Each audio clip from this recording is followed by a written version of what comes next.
What's up, you guys? So I'm here with a new video today, and I'm here to bring you guys the highly requested updated Gravekeeper's deck profile for the September format. September 1st, we're a couple days into our new format, but you guys have been requesting this left and right. I actually did upload one of the first versions of this deck on my boy Team Samurai X1's channel, so be sure to go check that out. In that build, though, I did not play Allure, and I explained why.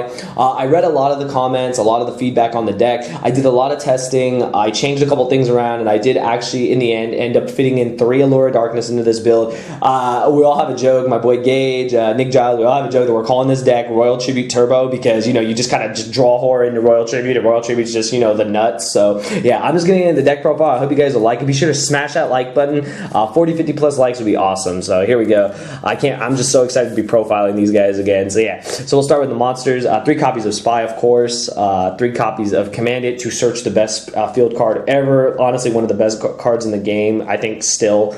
Last format was amazing. This format will be amazing. 3 copies of Recruiter, get whatever we need. Just 2 copies of Descendant, get rid of problematic cards. And then for the one-ofs, 1 Heretic and 1 Assailant. So the monster lineup has not changed. I kept it exactly the same. And the reason why I didn't run Allure in the first build is if you take away the 3 Commandants, since they're Earth, you have only 10 Dark monsters. However, through a lot of testing, I realized that, you know, you draw so much into your deck that you are able to sacrifice, kind of get rid of cards that are not always essential, like Assailant or Heretic, or you know, extra copies of Descendants by it. Just matters what's happening in the current state of the game. But you can actually afford to banish them, get deeper into your deck, and to find more solutions to the problems at hand. So that's why I decided to keep the same monster count, but make a couple changes to put Allure in. So for the spells, my favorite card, they didn't want to hit it, 3 Card of Demise. I'm still going to play it. The card is amazing. Combo that with 3 Pot of Duality, and yes, 3 Allure of Darkness, and our draw power is through the roof. It's just absolutely insane that we have Allure back at 3. The ability to just, you know, I mean, just draw through the entire deck is just insane. And I mean, like I said, Royal Tribute Turbo, you know, you draw into Royal Tribute a lot more than you would think. So this is just amazing. This makes the deck fantastic. It's so fast. So I highly suggest, you know, you try it out. You could change the ratios of monsters if you want a higher monster ratio. The thing is, it was hard to find the balance between Card of Demise and Allure. That's the thing that is hard to do, because even though you can afford to discard monsters and get them back with Stell, it's a lot better when you just draw into like Traps or Necro Valley or something that you don't have to discard. So yeah, 3 copies of Necro Valley, self-explanatory. I think it's one of the best cards in the game. The best field, in my opinion. Just my personal opinion, but Necro Valley is insane. It was fantastic last format. This card single-handedly won me my invite to Nationals the next year, because I played so many Burning Abyss Phantom Knights that you just slap this card on the field and they have a problem. They can't banish. They can't. And none of the stuff floats. None of the graveyard stuff floats. I mean, it was just insane. This card was ridiculous. It was just so good against Monarch, so good against so many decks, and it's actually really still good this format because Burning Abyss are still a deck, and for the fact that Blue Eyes plays so many recursion spells, when you throw a Necro Valley on board, it's not happening. So I really, really like that card, and of course, it's always been a staple in GKs. It's the namesake, basically. 2 copies of Stell, the 1 Royal Tribute. We're turboing for this card now. So many decks play so many monsters. Man, we open Royal Tribute. It's like Crush Card Virus was all those years ago. And just 1 copy of Raigeki. Very solid removal, especially with Necro Valley. You usually never want to play this without Necro Valley unless you absolutely have to, but you have Nivali on board, you Raigeki them, none of their stuff floats. It's fantastic. So yeah, so that's it for the spells. It's a pretty heavy spell lineup. And then just for the traps, so I cut some traps in order to make room for the 3 Allures, but I'm still happy with the trap lineup that I ended up with at the end of this. So 2 copies of Lose One Term. I've always been an advocate for this card. I really like this card. It's one of those cards that makes it to where it slows the game to where your opponent has to play at your pace. Gravekeepers are not a fast deck. Even though we have a lot of draw power now, we're not a fast deck. We slowly, you know, gain control of the game and, you know, just get rid of problematic cards and slowly, you know, beat you down till you lose.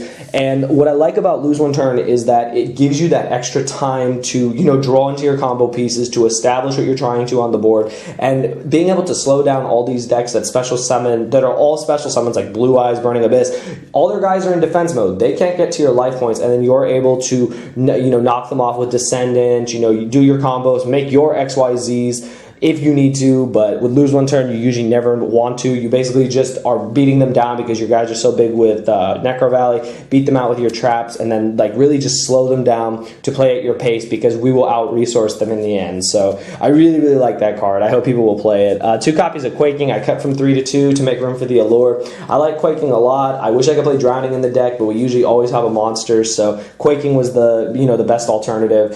Setting all their monsters in defense mode and then being able to just knock them off one at a time, just fantastic.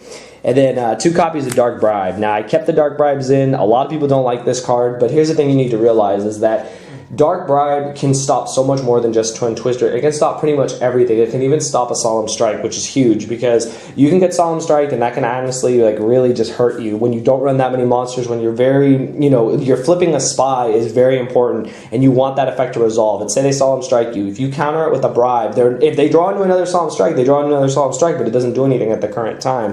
The thing is with Bribe, people will say they draw a card. Well, if you Dark Bribe a Twin Twister, they pay the cost, they draw another one, well, they're going to have to pay another cost to get rid of all your back row, and then they're down on resources.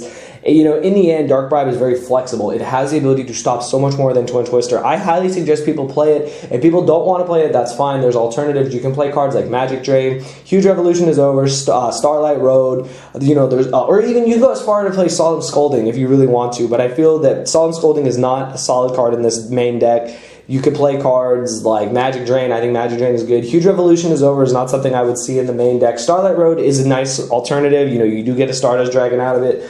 So, I mean, Dark Bribe, in just my opinion, Gage's opinion, a lot of GK players' opinion, is just a must in the deck because it's really just added protection for what can hinder you when playing the game. So, yeah. And then for the last of the spells, 3 copies of Strike, 1 Warning, and 1 Emptiness. Now, with the Megatins released, I don't have to say if you don't have Strikes, you can play something else. They're now mass-produced even more, so you should be able to get copies of Solemn Strike. You don't want to play 3, you don't have to, but I highly suggest you play the Solemns and the Emptiness because they're just honestly some of the best cards in the game, and they can win you games just by themselves. Oh, so that's it for the main deck, you guys. It is 40 cards. Didn't play Upstart. Couldn't cut any more cards for it. That was just the hardest thing. I couldn't make the deck like super duper like 39, like 30 something cards with the 3 allures, but it still works. So to the extra deck real quick, and like I said in the video I did for Sam, you don't really go to the extra deck that much, but when you do, you want to have versatility and you want to have cards that'll get you further ahead in the game. So here's what I got. So I got the Utopia package. I feel that this is just necessary in every rank 4 deck. Utopia the Lightning is insane. We all have access to it now with the reprint. So card's amazing. I even put the Prime in to have an extra target because 5,000 is just crazy. So the Utopia package, and then just a lot of generic 4s. I like Arc. Being able to take a guy is cool. Being able to stay alive is really important too. So I really like the card. 1 Castell, 1 Dweller, Direwolf for spot removal, a 1 Gagaga Samurai. Not a card a lot of people really pay attention to, but this guy is 3,800. It does come up sometimes. You can just swing for game with those cards. I really like it. 1 Heartland Draco, we play Necro Valley, stealing games is nice. Cowboy, same thing. Rebellion, just make a big monster attack. Trapeze, obviously, if you get Trapeze like another guy is a game.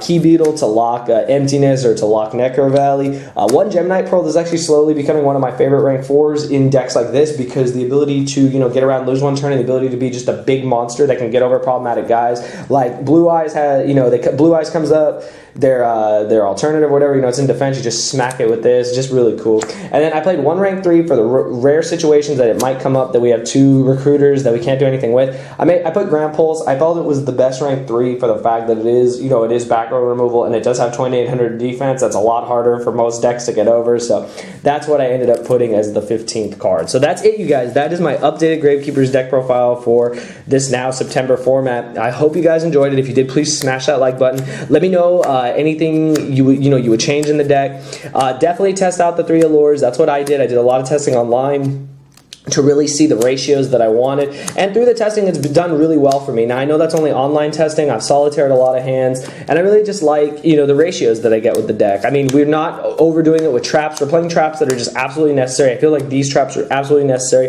We're playing protection, basically protection and like a floodgate.